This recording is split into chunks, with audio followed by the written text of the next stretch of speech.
Good. Well, I think all in all, we had a good spring.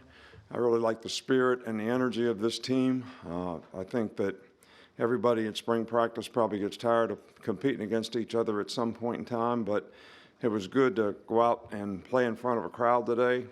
I think that energized players to some degree, and I was very pleased with the crowd that we had. I think it goes a long way to helping people see what kind of passion we have for the football program here and the football team and how we support the team. So, it's really simple. It's all about people being committed to the team, respecting what they have to do to play winning football, which I've said this all spring long. You got to eliminate some of the negative plays, which would be interceptions, which would be turning the ball over, which would be dropping balls, which we had too many of today. Made some good plays, though, too. Also giving up plays on defense, making mental errors. Those kinds of things are what get you beat. That's what we want to eliminate. Where you eliminate that is players are committed to doing what they need to do to play winning football, which means they're committed to what they need to do to help the team be successful. And they don't ignore the things that are important to winning. They respect those things. They buy into them. They do those things every day to create the kind of habits that will enable us to go out and, be the kind of team that we're capable of. Obviously, we had a lot of young guys out there, but I think the experience they gained throughout this spring was invaluable and will certainly, help us in several positions on our team. And, I like this team. I look forward to this team. Are there things that we need to do better? No doubt. And we'll focus on those things and work to improve so that they're not issues for us in the fall. But this was a good test, I think. The good guys played against the good guys, the ones played against the ones, the twos played against the twos, and I think that makes the game more challenging and a little bit easier to evaluate how people did. Start up front here, John. A fair number of teams are trying to plug in quarterbacks who transferred in the spring and fall. How much advantage is there? What are the benefits to having guys who have been in the program for a while, even if they haven't played a ton? Well, I think the people that have been in the program obviously, have an advantage to some degree because they know the system. They've had a lot of reps in the system. But I also think, everybody needs to ask themselves, whatever position you play, are you playing winning football at that position, and can you play winning football at that position? And I think that's a better answer to the question, who could do that the best? And those are evaluations that we have to make as coaches at every position. And we've tried to build this program here with the guys that we recruit and the people in the program, but we have had a few guys that have come in and made, real impacts on the team. And if we see an opportunity to do that, we're always looking for a way to make our team better.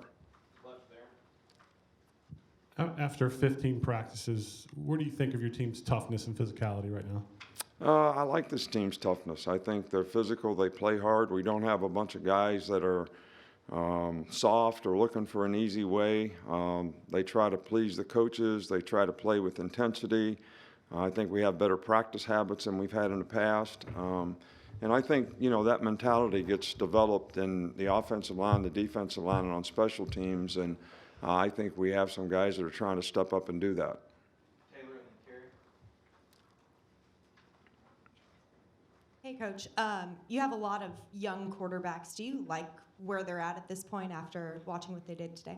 Yeah, I think that both guys are making progress. I think, Dylan Lonigan has, shown that he's got a little bit of more poise playing the position. He's accurate throwing the ball. But Eli's made good progress, too. I think he got in a hurry a few times today, which he was going to do the right thing. But he also had a couple balls that were dropped that would have helped him, and we wanted to get each one of those freshmen at least 3 series out there.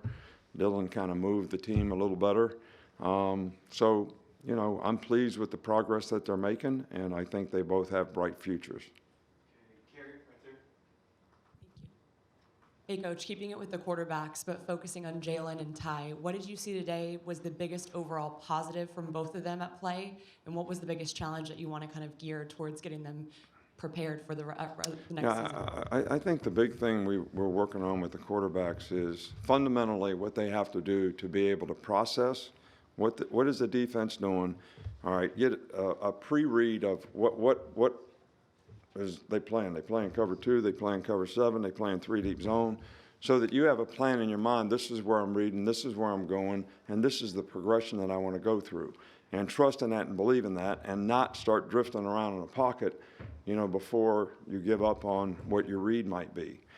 Because I think we have pretty good skill guys. I think we have guys that can make plays, and as a quarterback, it's not only just the plays that you can make, and I like both guys' athleticism to be able to extend plays and get out of trouble and make plays with their feet, which they did a couple times today. But at the same time, I think we've got to work on going through progressions and develop confidence in the passing game, so that we can distribute the ball to other people who can make plays more effectively and more efficiently.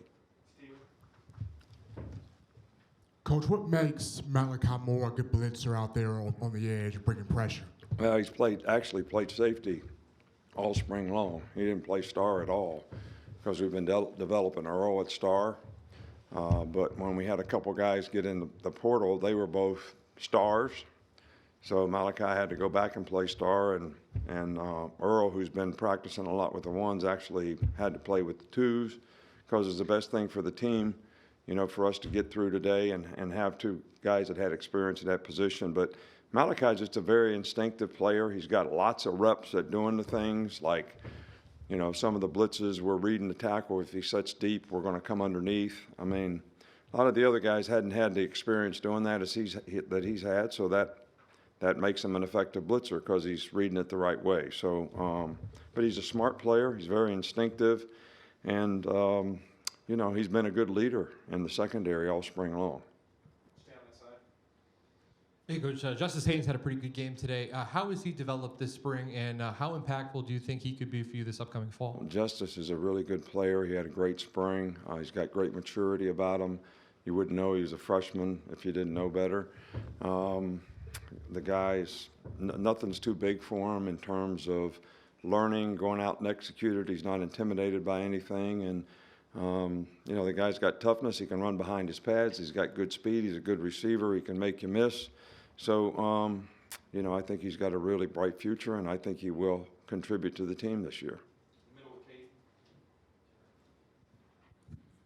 You talked about drops, but you also talked about the skill players around the quarterback. Just kind of what do you need to see from the receivers in that area to kind of help the quarterbacks out? Yeah, well, we're looking at the big picture. So we're looking at, the 15 days in total of how those guys played. Isaiah Bond had a really good spring. Corey Brooks had a good spring. Jermaine Burton had a really good spring. I think number 11, who made some catches at the end of the game today, is got a chance to be a real contributor. 24 is getting better all the time. Made a really nice touchdown catch today. So I think we've got the right combination of people at that position.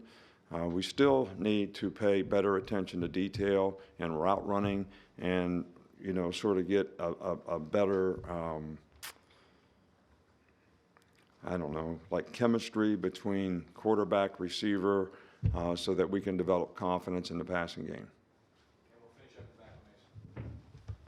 Coach, like you said in the beginning, there were a lot of young players that took the field today, first and second year players. When it comes to evaluating your rotation for the fall, whether who's going to start, who's going to play as much, how do you determine with young players, okay, we'll live with these growing pains versus, we might need to side with somebody with more experience? We're going to play the guys that give us the best chance to win. I make all our decisions based on winning. Who can play the best? It doesn't make any difference if you're a fifth-year senior or a freshman. If you're the guy that can go out there, and if you took all the players on our team, you think the players on our team don't know who the best players are? They absolutely do. All right, so if you're a coach and you don't play the best players, you're not going to have the respect of your team because they know who the best players are. They know who they have confidence in. They know who they trust and respect that are going to go be able to be accountable to do their job. You can't lose sight of that. So it has nothing to do with age. It has everything to do with accountability. And are you dependable to go out there and do your job? Whether a good thing happens or a bad thing happens, you got to play the next play. So, we use all these things as learning experiences so guys do grow and develop the kind of maturity they need so that they can play in difficult circumstances. And obviously guys with experience should be able to do that better, but they have to prove that they can do it just like the young guys do. All right, Coach, thank you. All right, thank you. Appreciate it.